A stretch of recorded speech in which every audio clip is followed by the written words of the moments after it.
اچھا جی، اب یہاں پہ ایک آخری اشکال اور تطبیق کی طرف آتے ہیں، وہ یہ ہے مصنف کہہ رہے عرف اور شارع کا معنی بے ایک ہے، اور فرق اتنا ہے کہ عرف بلوغ کو جو ہے وہ بے کی تاثیر میں شرط قرار نہیں دے رہا، اور شارع جو ہے وہ اس کے خارج میں بے کے معاملے کے تحقق میں بلوغ کو یعنی ایز اے شرط محقق البے محصل البے، یعنی بلوغ جو ہے یہ شارع کے نزدیک بے کے تحقیق اور تحصیل میں خارج میں ضروری ہے، عرف کے ہاں ضروری نہیں۔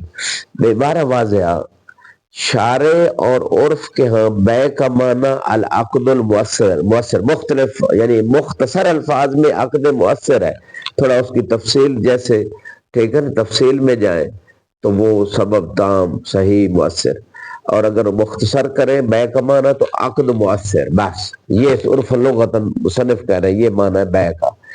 اچھا یہ جو معنی ہے اس میں اور عرف میں اور شارع کے معنی میں فرق، کا معنی ایک ہے، بس خارج میں اس عقد کی تحصیل عقد بے کی تحصیل اور اس کے اثر کے لیے اور تحقیق کے لیے بلوغ شرط ہے۔ شارع نے یہ بات اضافہ کر دی، اب اس عرف کو پتہ نہیں تھا، عرف اس چیز اس سے جاہل تھا یا جو ہے نا وہ نابلد تھا، یہ فرق ہے۔ اب میرا ملاحظہ سنیے غور کیجیے، ایک طرف آپ کہہ رہے ہیں کہ شارع اور دوسرا کون ہے عرف، دونوں کے ہاں بے کا معنی کیا ہے عقد مؤثر، ایک ہے اور وہ عقد مؤثر ہے، بس شارع نے کہا کہ بلوغ محقق و محصل العقد ہے۔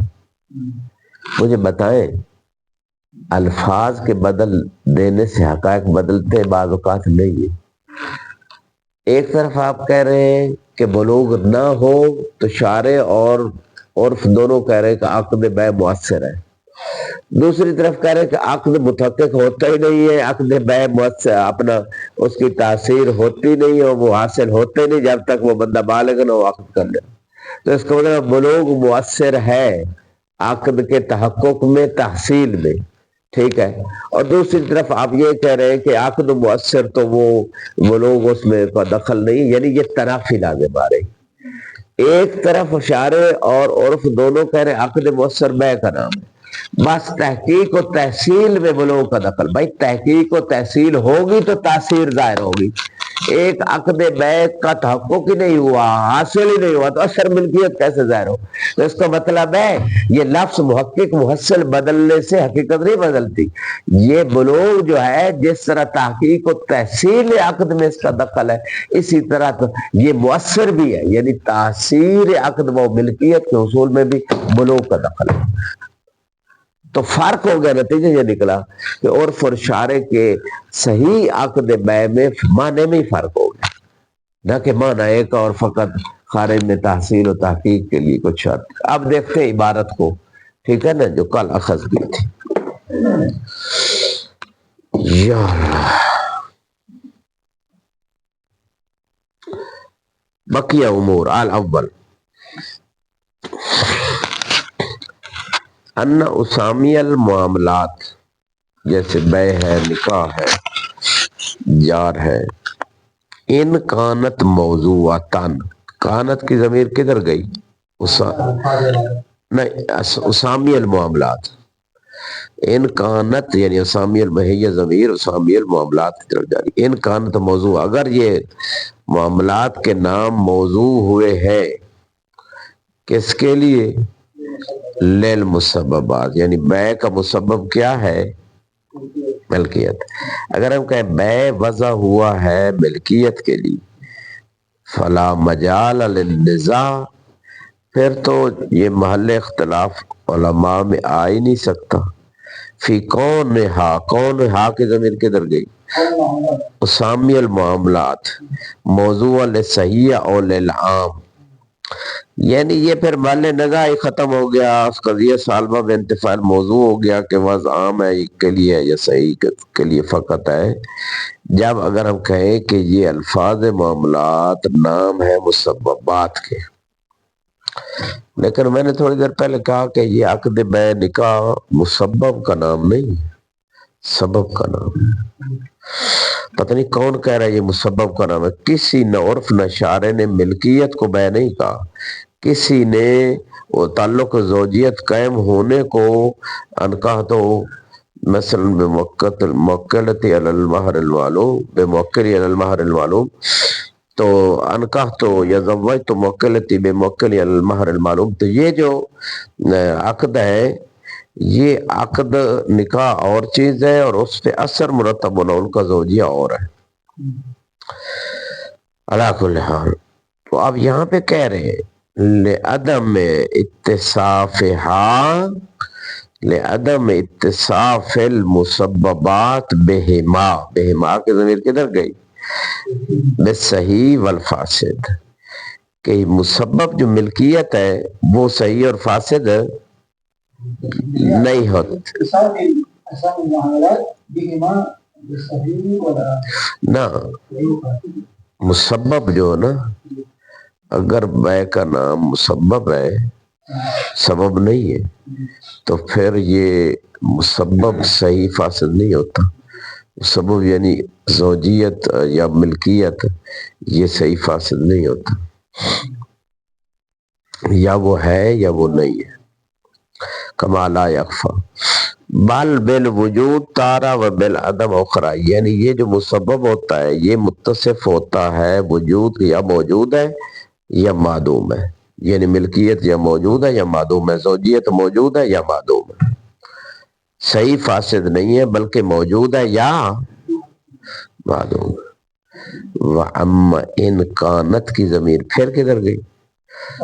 سامی المعاملات موضوعاً للاسباب، اگر یہ موضوع ہے اسباب کے لیے۔ یہاں پہ ایک سوال ہے مصنف سے کہ بھائی اگر مگر پہ بات چل رہی ہے آپ اپنا نظریہ تو بتائیں کہ کس کے لیے موضوع ہے یہ الفاظ معاملات، سبب کے لیے یا موضوع مسبب کے لیے، بتانا ضروری۔ چلو جی، اگر یہ موضوع ہے مسبب، ابھی تک یہ نہیں پتا کہ موضوع کس کے لیے ہے تو پھر معنی کی تعدید کیسے ہوگی؟ پہلے پتہ تو ہو کہ جناب والا زید کا نام اس معنی یعنی اس شخص کے لیے وضع کیا گیا، تو پھر اس شخص کا معنی بھی پتہ چل جائے۔ نہیں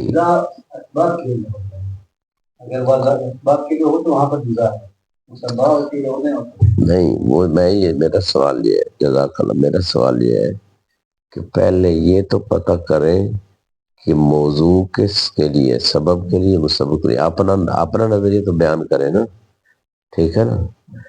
تو اپنا نظریہ بیان کریں گے تو پھر آگے بات چلے گی۔ یہ کتاب مصنف اپنے نظریات بھی یہاں دیتے ہیں نا، ٹھیک ہے نا، دوسروں کے نظریات کو رد کرتے ہیں۔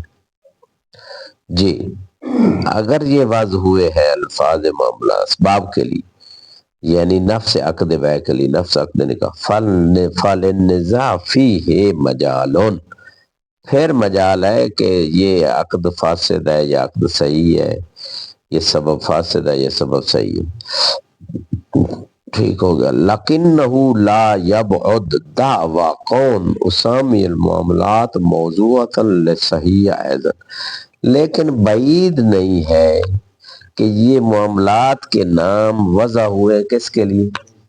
صحیح کے لیے۔ ایضاً کا عبادات میں صحیح کے لیے الفاظ وضع ہوئے تھے، اسی طرح معاملات میں بھی۔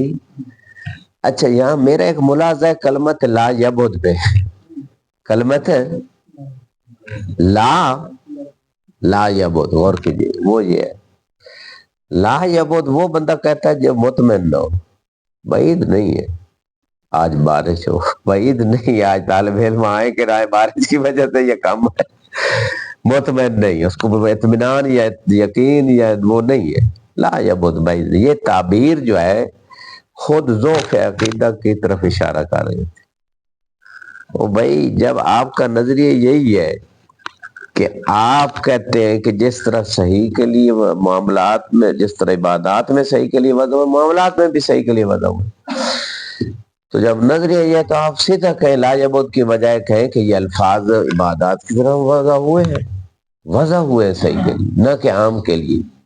تو لا یبد کی تعبیر تھوڑا آپ کے دعوے کو کمزور اور مشکوک اور مظنون کر دیتی. وَأَنَّ الْمَوْضُوع لَهُ یعنی الفاظ معاملات میں موضوع لہو کیا ہے؟ هو العقد المؤثر. اس میں موضوع معنی موضوع عقد المؤثر ہے. لِأَثَرٍ قضا شرعًا وعرفًا یعنی معاملے کا جو بھی معاملہ بے ہے، چاہے جارہ ہے چاہے نکاح ہے، اس کا معنی یہ موضوع یہ ہے کہ عقد مؤثر لے اثر، ایسا عقد جو مؤثر ہو کسی اثر کے لیے، شرعن اور عرفن دونوں میں تاثیر دکھائے. یہ نہیں کہ فقط عرفن مؤثر ہو یا شرعن مؤثر ہو. ٹھیک ہے. اب یہاں پہ میرا ایک اشکال اور آ گیا عبارت پہ، کلمت شرعن پہ. آپ نے خود کہا ہے، ابھی آگے بھی عبارت آئے گی کہ شارع معاملات میں مؤسس نہیں ہے، ممضی ہے. یعنی جو عرف نے معنی معاملات کے دیے ہیں انہی معاملات کا امضا کر رہے ہیں. شارع کا کام تاسیس ان معنی کی نئے معنی دینا نہیں ہے، وہی معنی ہے جو عرف میں. تو پھر عقد مؤثر ہو، جب آپ کہہ رہے عقد کا معنی ہے عرفی ہے، تو پھر اس کی تعریف صحیح عقد کی یہ ہونی چاہیے نا، عقد مؤثر لے اثر عرفن. شرعن کو پھر آپ کیوں کریں؟ شرعن کہیں گے تو شارع کے اعتبار سے وہ مؤثر ہوگا. یعنی آپ دو قید لا رہے ہیں کہ وہ عقد اثر دکھائے عرفن بھی اور شرعن بھی، پھر وہ عقد صحیح ہوگا. اس کا مطلب یہ ہے کہ آپ اپنے مبنے سے کیا کر رہے ہیں، جو ہے نا وہ عدول کر رہے ہیں. کیسے مبنی آپ کا یہ ہے کہ یہ تو معنی عرف دیے شارع کا بس کوئی دخل نہیں سوائے امضا کے، اور یہ تعریف جو آپ کر رہے ہیں اس سے پتہ چل رہا ہے کہ شارع کا بھی دخل ہے عقد کے صحیح ہونے میں، شارع کا بھی دخل ہے عقد کے صحیح ہونے میں، کہ وہ عقد مؤثر ہو کسی اثر کے لیے، عقد وہ جو ہے نا وہ مؤثر ہو کسی اثر کے لیے. اور وہ عقد مؤثر تب ہوگا جب شرعن اور عرفن دونوں صورتوں میں وہ مؤثر ہو، دونوں کے اجتماع سے مؤثر ہو. حالانکہ فقط عرف کے اعتبار سے ہونا چاہیے آپ کے مبنے کے مطابق. ٹھیک ہے. اور جو میں سمجھ رہا ہوں عقد مؤثر ہونا چاہیے لے اثر شرعن فقط، لا عرفن ولا شرعن و عرفن. واضح ہو گئے شیخم؟ واضح ہو گئے؟ اب غور کیجیے گا شیخ نا، واضح ہوئی بات. یعنی یہ معاملات بھی اس کا معنی صحیح شارع بتائے گا. عقد مؤثر شرعن ہو، عرفن تو بہت سارے عقد ربوی بھی مؤثر ہیں، شارع کے نزدیک مؤثر ہی نہیں، اور شرعن اور عرفن بھی ٹھیک نہیں ہے کہ دونوں کہیں. تو پھر یہ تو آپ کا مبنی نہیں. آپ تو کہہ رہے ہیں کہ شارع کا کوئی دخل نہیں ہے، شارع فقط امضا کر رہے ہیں، عرف جو کہے گا صحیح وہی صحیح ہے، اور پھر شریعت کو بھی شارع کو بھی ساتھ لا رہے ہیں. واضح ہو گیا؟ اشکال نہیں واضح ہوا؟ اچھا جی آگے دیکھیے گا. والاختلاف بین الشرع والعرف، شرع اور عرف میں اختلاف کا ہے. فیما یعتبر، ٹھیک ہے، فیما یعتبر فی تاثیر العقد. ہاں یعنی عقد کی تاثیر میں کس چیز کا اعتبار، بلوغ کا اعتبار ہے یا نہیں ہے؟ عرف کہتا ہے بلوغ کا اعتبار نہیں ہے، اور شارع کہتا ہے بلوغ کا عقد کی تاثیر یعنی ملکیت ہونے میں ہذا اعتبار ہے. اس میں اختلاف ہے. یعنی ٹھیک ہے نا، کہنا یہ چاہتے ہیں کہ یہاں پہ جس چیز کا اعتبار تاثیر میں ہے اس میں اختلاف ہے. جی جی اچھا، یہ جو عبارت ہے اختلاف بین الشرع والعرف فیما یعتبر فی تاثیر العقد، پیچھے کہہ رہے ہیں کہ عقد مؤثر جو عرفن ہے نا وہی شرعن ہے، معنی میں کوئی فرق نہیں. عقد مؤثر لے اثر، ٹھیک ہے، عقد مؤثر ہوتا لے اثر. تو جب عقد ہوتا ہے تو یہ شارع کے نزدیک بلوغ بھی شرط ہے عقد کی تاثیر میں. ادھر آپ کہہ رہے ہیں کہ عقد ہی مؤثر ہے دونوں کے نزدیک. بس عقد اگر دونوں شارع اور عرف کے نزدیک دونوں میں بس عقد مؤثر ہے ملکیت کا اثر دکھانے میں، تو پھر بلوغ والی شرط کیوں لا رہے ہیں؟ تو جب بلوغ والی شرط شارع کے نزدیک لا رہے ہیں وہ ملکیت کا اثر دکھانے میں، تو اس کا مطلب ہے کہ وہ عقد مؤثر نہیں ہے. عقد کیا مؤثر نہیں ہے شارع کے نزدیک. جس عقد میں بلوغ بالغ کی طرف سے عقد صادر نہیں ہوا وہ عقد مؤثر نہیں ہے شارع کے نزدیک، عرف کے نزدیک ہے. تو اس بات کے بعد نتیجہ نکلا کہ عرف کے نزدیک عقد صحیح کا اور معنی ہے، شارع کے نزدیک عقد صحیح کا اور معنی ہے. اچھا جی غور کیجیے. کیا کہتے ہیں یہ اختلاف جو عقد کی تاثیر میں جس چیز کے اعتبار ہے بلوغ کا شارع کے نزدیک عرف کا نزدیک ہے، اس کے اختلاف شارع اور عرف کے درمیان اختلاف سے لا یوجب الاختلاف بینہما فی المعنی. معنی العقد صحیح میں دونوں شارع اور عرف کے درمیان جو ہے نا وہ اختلاف نہیں ہوگا معنی میں. بس عقد کے تاثیر میں کس چیز کا دخل ہے یا اعتبار ہے یا نہیں اس میں اختلاف ہے. بھائی یہ کان ادھر کی بجائے ادھر سے پکڑنے والی بات ہے، اوپر سے گھوم گیا.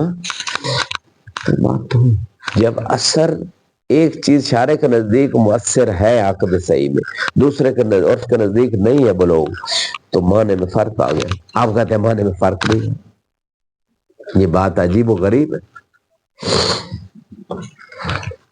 یہ بات عجیب و غریب ہے. تو ہم کہہ رہے ہیں کہ اختلاف عرف اور شارع میں معنی معاملہ صحیح معاملے کے معنی میں اختلاف ہے، کیونکہ آپ معاملے کی تعریف صحیح معاملے کی تعریف کیا کر رہے ہیں؟ عقد مؤثر. ٹھیک ہے، شارع کہہ رہا بلوغ کے بعد بلوغ کے بغیر عقد مؤثر ہی نہیں، اثر ملکیت نہیں دکھاتا. جب شارع یہ کہہ رہے ہیں تو معنی ایک تو نہ ہوا، اور عرف کہہ رہا ہے بلوغ کی کوئی شرط نہیں، تو معنی ایک نہیں ہوا. عقد صحیح کا معنی کیا انہوں نے کیا ہے؟ افن، یہ نہیں معاملہ صحیح ہے کوئی بھی ہو، چاہے بیع ہے شراء ہے جو بھی ہے جا رہا ہے، اس کا معنی کیا کیا انہوں نے؟ صحیح معنی عقد مؤثر لأثر. اب عرف کہہ رہے عقد مؤثر لأثر بدون بلوغ، شارع کہہ رہا ہے مال بلوغ. نہ تاثیر عقد مؤثر ہی نہیں ہوتا بلوغ کے بغیر، شرط نہیں نا. بات سنیں یعنی جو عقد مؤثر ہوتا ہی نہیں تو عقد مؤثر اس شرط کے بغیر نہیں ہوتا، یعنی یہ شرط مقارن ہے، داخل ہے حقیقت عقد میں. بعض شرطیں اس چیز کی حقیقت کے ساتھ ملی ہوئی ہوتی، ٹھیک ہے نا، عقد کا ملی ہوئی ہوتی. علا کل حال آگے دیکھیے گا، آگے دیکھیے ہوتا ہے کیا. بل الاختلاف فی المحققات والمصادق، وہ کہتے ہیں کہ یہ جو اختلاف عرف اور شارع میں ہے یہ فقط محقق عقد اور مصداق عقد میں ہے. یعنی بلوغ عقد کو محقق کر دیتا ہے خارج میں، اور لیکن معنی ان کا وہ ایک ہی ہے، یہ کہنا چاہتا. وَتَخْطِئَةَ الشَّرْعَ الْعُرْفِ، شارع نے عرف کو خطا کار قرار دیا، کہا آپ خطا پہ ہوئے. عرف فی تخیل کون العقد بدون ما اعتبرہ، کیونکہ عرف نے یہ خیال کیا ہے کہ یہ عقد بیع ہو سکتا ہے مثلا بدون ما اعتبرہ فی تاثیر ہی محققا لما هو المؤثر. یعنی شارع نے بلوغ کو عقد کی تاثیر میں اور مؤثر کے جو ہے نا وہ محقق ہونے میں بلوغ کا دخل اعتبار قرار دیا ہے، عرف نے قرار نہیں دیا. تو شارع نے عرف کو اس کی خطا کی طرف متوجہ کیا اور کہا ہے تو خطا پہ ہے، اے عرف بلوغ شرط ہے. ٹھیک ہے، تو یہ جو بات ہے وہ کہتے ہیں کہ بس شارع نے خطا بیان کر دی عرف کی، لیکن معنی وہی امضا کر رہا ہے. کما لا یخفی فافہم. اب یہ کہنا چاہتے ہیں کہ جب خود مان رہے کہ شارع کہہ رہے کہ عرف خطا پہ ہے، تو پھر آپ پھر وہی بات کریں کہ عرف اور شارع بھائی بھائی بھائی بھائی، جیسے وہی بات ہو گئی جیسے باوی علی بھائی بھائی کا نعرہ لگایا جاتا ہے.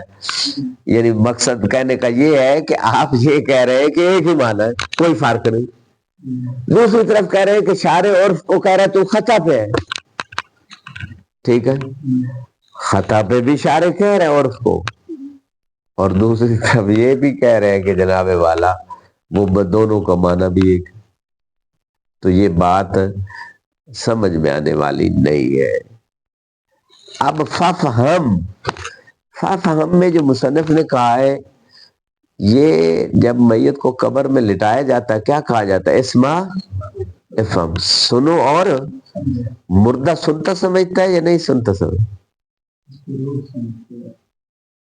نہیں، اس کو کہا جائے، یہ نہیں کہا چاہا جا رہا کہ روح سمجھو. نہیں، اگر روح اس کے اندر ہے تو وہ مردہ نہیں، زندہ ہے جی. نہیں تو ڈائریکٹ بھی تو معصوم سکھا سکتے تھے، اسمعی یا روح، افہمی یا روح. ٹھیک ہے جی، وہ خود سن سکتے ہیں. شیخ صاحب نے آپ کے بالعکس دعویٰ کیا. آپ لوگوں نے کہا ہے کہ بس وہ نہیں، اس کی روح سنتی. وہ کہتے ہیں خود شیخ صاحب وہ خود سن سکتے ہیں، مردے صاحب. ہاں، سنتا سمجھتا ہے مردہ. ٹھیک ہے نا، سب ہم پہ بات ختم ہو رہی. غور کیجیے، وہ مردہ سنتا بھی ہے سمجھتا بھی. ایک روح نکل جاتی ہے، ایک باقی رہتی ہے اس میں. دو روح ہیں، دو قسم کی. اچھا جی، جیسے نیند میں بندے کی ایک روح نکل جاتی ہے، روایات بھی ہے، ایک باقی رہتی ہے. اس لیے نیند میں سو رہا اس کو آرام سے جگائے تاکہ روح اس کی آرام سے واپس آ جائے گا. یکدم کو جگائے گا تو وہ روح اگر نہیں آئے گی تو اس کی ڈیتھ ہو جائے گی. تو دونوں روحوں کا ملنا ضروری ہے. علا کل حال اب یہاں پہ ففہم پہ غور کیجیے گا. محشی کہہ رہے ہیں کہ ففہم میں گویا مصنف کہنا یہ چاہ رہے ہیں، مصنف کی طرف نسبت تو نہیں دی لیکن بات تو اسی مصنف کی بات کی تشریح کر رہا ہے محشی کوئی، کہ بھائی یہاں شرعی معنی اور ہے، لغوی معنی عرفی معنی اور ہے. صحیح بیک، صحیح معاملے. بھائی یہ بات میرا ملاحظہ یہ ہے کہ مصنف کے کلمہ ففہم میں کہاں سے سمجھ آئی کہ شرعی معنی اور ہے، اور مصنف تو علی اعلان کہہ رہے ہیں کہ بھائی وہی معنی ہے، ایک ہی معنی ہے، اختلاف فقط جو ہے نا وہ محقق میں ہے. آپ کہہ رہے نہیں جی، مصنف کہہ رہے ہیں ففہم میں یہ بات نہیں ہے. وحشی نے اپنا استنباط اجتہاد یہاں مصنف کی طرف نسبت دی، یہ صحیح نہیں. ہاں یہ اجتہاد ٹھیک ہے کہ شرعی معنی اور ہے، ہم اسی کے اتفاق کرتے ہیں، اور عرفی معنی اور ہے، معاملہ صحیح ہے. لیکن یہ مصنف کے کلمہ ففہم میں موجود نہیں ہے. نہ پچھلی عبارت میں بھی یہ بات سمجھ نہیں آتی کہیں بھی کہ مصنف اس بات کا قائل ہو کہ شرعی معنی اور ہے اور عرفی معنی معاملہ صحیح ہے. کوئی پوری عبارت میں بات نہیں، بلکہ مصنف بالعکس کھڑا ہے کہ دونوں کا نزدیک ہے کہ معنی. ٹھیک ہے، تو یہ جو بات ہے اس مقام پہ وہ اس طرح ہے. تو یہاں پہ یہ پہلی چیز ختم ہو گئی، امر الاول. کل انشاءاللہ بات کریں گے امر ثانی پہ. والحمدللہ رب العالمین.